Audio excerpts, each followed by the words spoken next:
Welcome to the Asbestos Knowledge Empire. What does asbestos management mean to you?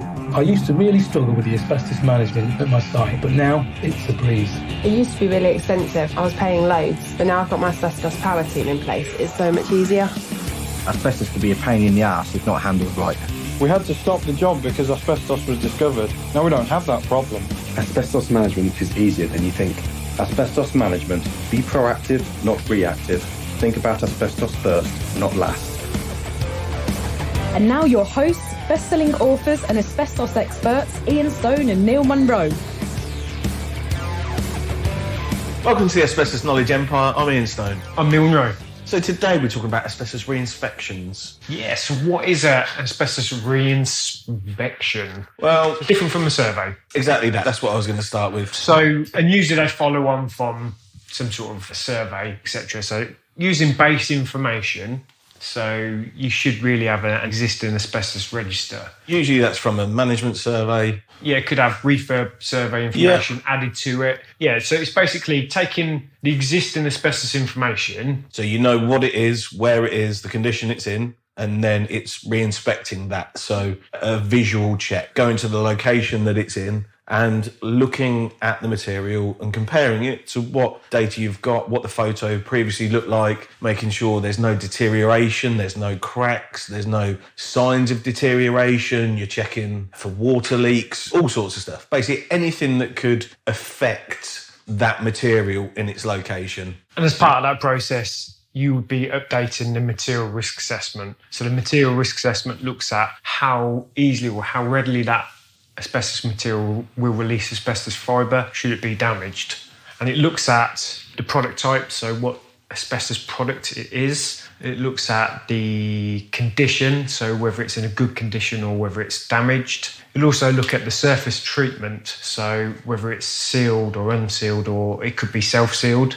And it'll also look at, take into account what asbestos fibre has been identified within that material. Yeah. So that's probably the most important, is updating that information, that assessment, because then that falls in and follows in with your priority risk assessments and then your overall risk on how you manage that material. Like you say, so I mean, if you go and reinspect an item last year, the asbestos insulating board ceiling was in a lovely condition, it's all painted and it's all fine. This year you have a reinspection undertaken and for some reason, I don't know, weathering, a water leak, the paint's now flaking off. So it's kicked it, damaged it. Yeah, exactly. Anything that could affect it, then that is kind of the first port of call of, well, the material's changed. So the risk assessment's changed. So it might go from a medium risk up into the high risk category. But also with that, like you say, it's the priority risk assessment. That's a very important one to check when you're doing the reinspection, because you could have something that's low risk or, well, let's say medium or high risk, but it's in a very low risk area. However, in the course of the last, 12 months, that use of that area has changed. So I've seen that before in school halls where you've got a store cupboard and they store hockey sticks in there. So the hockey sticks come out once a year for 1 week, and that's the only time they play hockey. However, in the last 12 months, they've cleared all that out, put it somewhere else, and now that is the caretaker's store. And they're in there all day, every day, or they're in there, that now becomes their material store. So the risk of damaging stuff when they're dragging equipment and gear in and out, it increases the risk of any asbestos being damaged in that area. Yeah. So the golden question, and the question we get asked quite a lot, and it is a bit of a grey area when it comes to putting something specific down. So that is, when and how often should these re-inspections be undertaken? Yeah, and I mean, from an industry standpoint, it's kind of always been touted 12 months. Yeah, which I think is probably a good benchmark. minimum. Yeah, the benchmark for if you're going to do something, set in 12 monthly inspections is a good place to start. Yeah, I mean, if you think about a year, it's a hell of a short period of time. The older I get, the quicker my life is flashing before my eyes. 12 months is going by at a rate of knots. Christmas comes around quicker every year. Summers get shorter. I think that comes down from previous guidance, documents, the approved code of practice. It kind of stated re-inspections or inspections of the material should be done annually. However, when the new approved code of practice was brought out in whenever it was, 2012, it kind of sort of Reworded that section. Reworded that element. Do you want to read the section? Have you got it? Yeah, so it kind of just pointed towards any identified or suspect ACM must be inspected and its condition assessed periodically. Okay, so no actual time frame specific in there. To check that it's not deteriorated or been damaged. The frequency of inspection will depend on the location of the ACMs and other factors which could affect their condition. For example, the activities in the building, non-occupancy, etc. There will also be events or changes, for example, maintenance work, new tenants or employees that should also trigger the review of the plan. So it doesn't actually put a time frame on it. No. However, what I believe the interpretation of that is, really, if you've got asbestos materials which are in high volume, high traffic, high occupancy areas, I think you would need to increase the time of inspection rather than decrease it. Definitely. And I think that's a very key point, because I think a lot of people look to maximise the time between re-inspections because obviously it costs money. However, just looking at the word periodically, it means from time to time or occasionally, but it also means at regular occurring intervals. So even the word itself means both. Yeah. So if you're then trying to do a re-inspection every 2 years, it's not kind of regular, is it? No.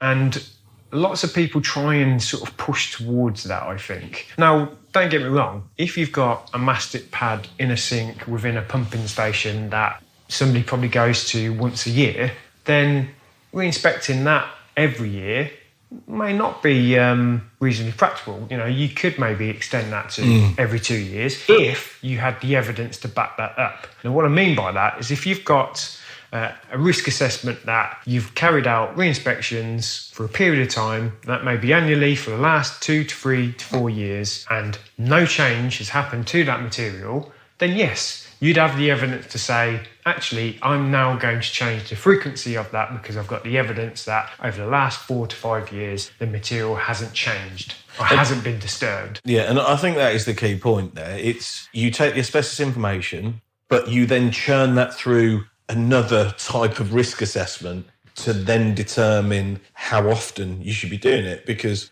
periodically it's different for different things. So again, if you had a mastic pad to a sink in a staff room and for the last 4 years you've re-inspected it and there's been no change, yeah, you could make that judgment and go, do you know what, well, it hasn't been affected, so I'm going to bump it to every other year now or whatever. I personally wouldn't do that because the staff room's being used day in, day out, and the risk of that material changing is increased because there's more people in and around it itself. Yeah. And if you've got, you know, one mastic pad in a school, you're probably more likely to have other asbestos materials in there anyway, which would maybe fall into, a higher re-inspecting regime. Yeah, which again, I think it probably makes sense to you go to the highest category for the re-inspection rather than start doing like split shifts on what you're going to re-inspect, because then it can get complicated. Yeah. So to give you an increase, I know you kind of touched on it earlier. So if you've got,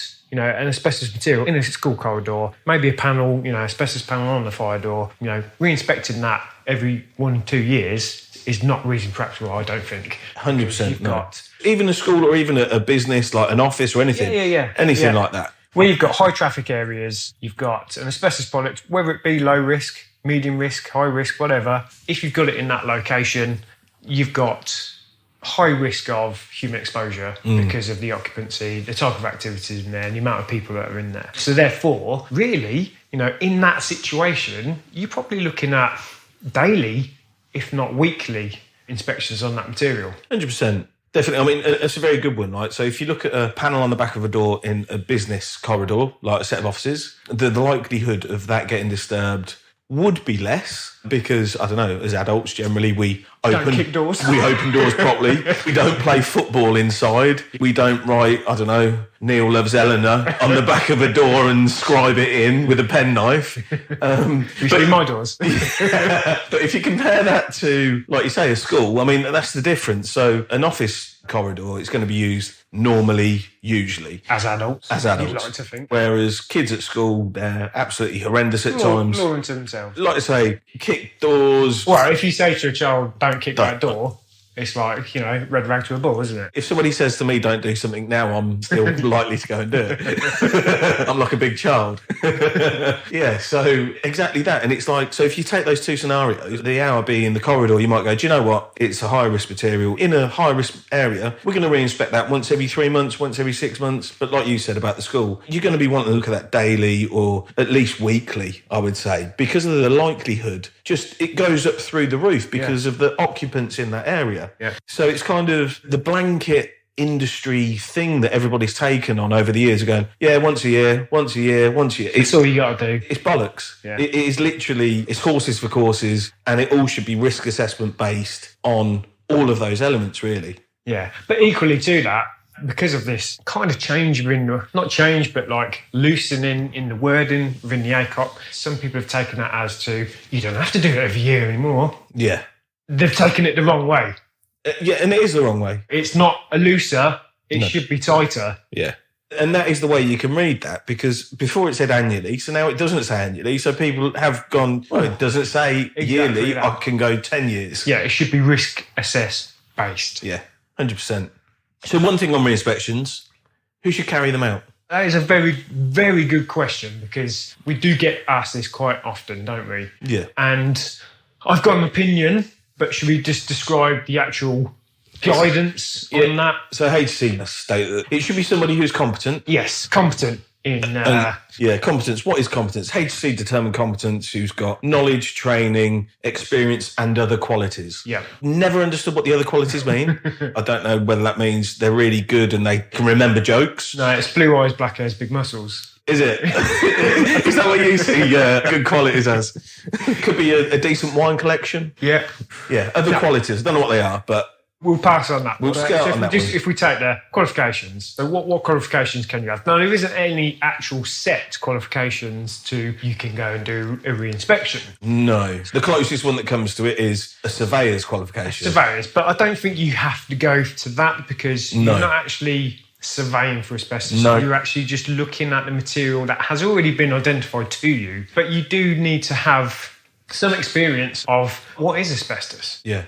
Do you actually know what it is? Do you know what it looks like? Do you know what the materials look like when they change, when they deteriorate, when they start to peel, when there's some minor damage, when the material's starting to provide a risk? And if you change the word from qualification to training, and I think that's the key point of you can be trained to do a re-inspection without having a formal qualification. Yeah. And what I mean by training, it could be a competent, somebody who is deemed competent. So one of our asbestos consultants could come to your site and walk it with the property manager or the caretaker and give that kind of toolbox talk, that one-to-one training on, look, this is the asbestos that you've got on site. These are the kind of risks to look out for. This is what it looks like now if this happens. So like you say, if it peels, if it cracks, if it chips, if a corner comes off, that kind of training. Because some people, you might say, well, go and have a look at that panel. And they'd look at the panel and they'll go, well, it looks like the photo, but it might have a big crack in the middle and a corner missing. And it's like, yeah, but that's not really damaged. It's only a bit.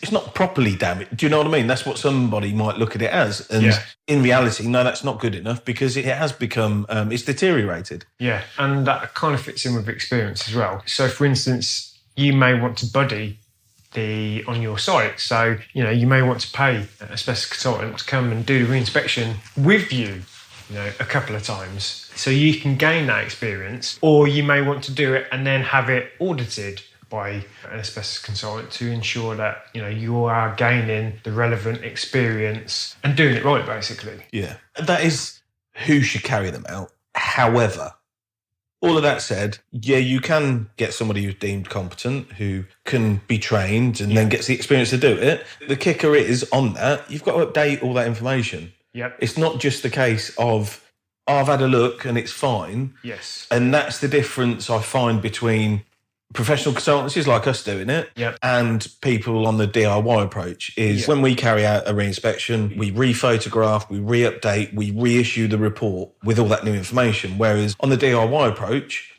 it can be done, but like we said on other podcasts, if you're working off paper... you never get that full update. So, No. new picture, what does it actually look like now? Exactly that. It was painted orange, it's now painted red. And it's this kind of, that's when things kind of start to go wrong. So Starts getting confused. When somebody comes to check your asbestos register, they're looking for an orange panel, and the asbestos is now red.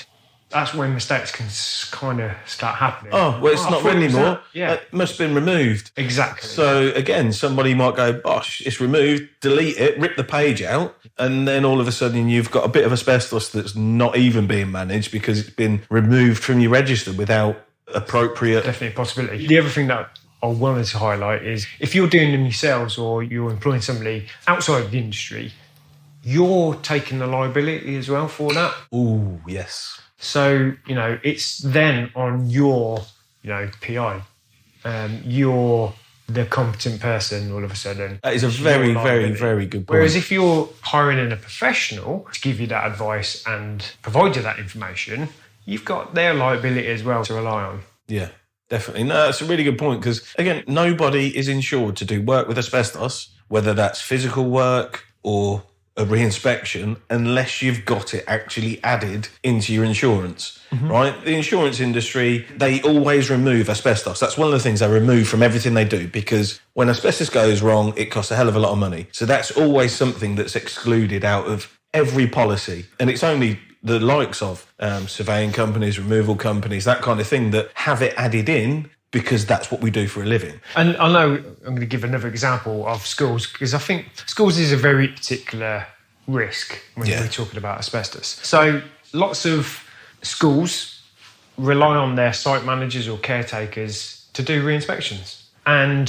if you actually step back and think about that, now, in my experience, school caretakers, they haven't got asbestos knowledge in line with a competent asbestos surveyor / consultant. No. They've literally been given the task. They've been given the task that they've got to go around and do this. They've been shafted. Yeah, pretty much. Now, if you actually think about that, what's the liability on the school if he gets to, or that person, he or she gets that wrong? It's unthinkable. Like some of the high schools, the secondary schools, 2,000 kids in. Yeah.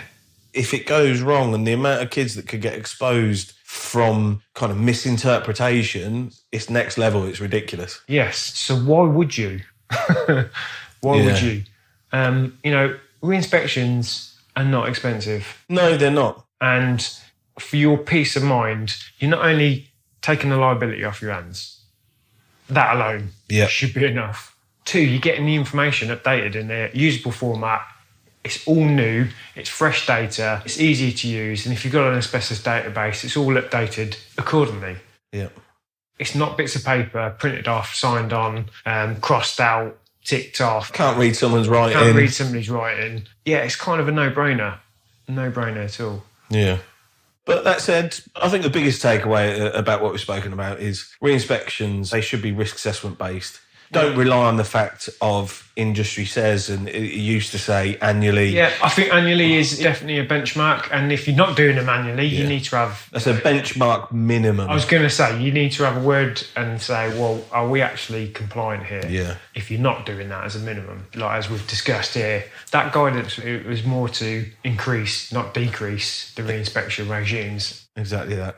So, I hope you found that useful. Remember, if you have got any questions, please come and join us on the Facebook group, Asbestos Knowledge Empire. Just go to Facebook, search in the search bar for Asbestos Knowledge Empire and it will come up. Yeah, we've placed quite a few bits and pieces in there so you can download and stuff like that. Yeah, there's downloads, there's forms, there's extra information, there's stuff that we spoke about in other podcasts, other links to stuff. It's all in there. And remember, if you've liked this information, you found it useful, we'd really like a 5-star review and hit the subscribe button as well, please. Remember, asbestos first, not last.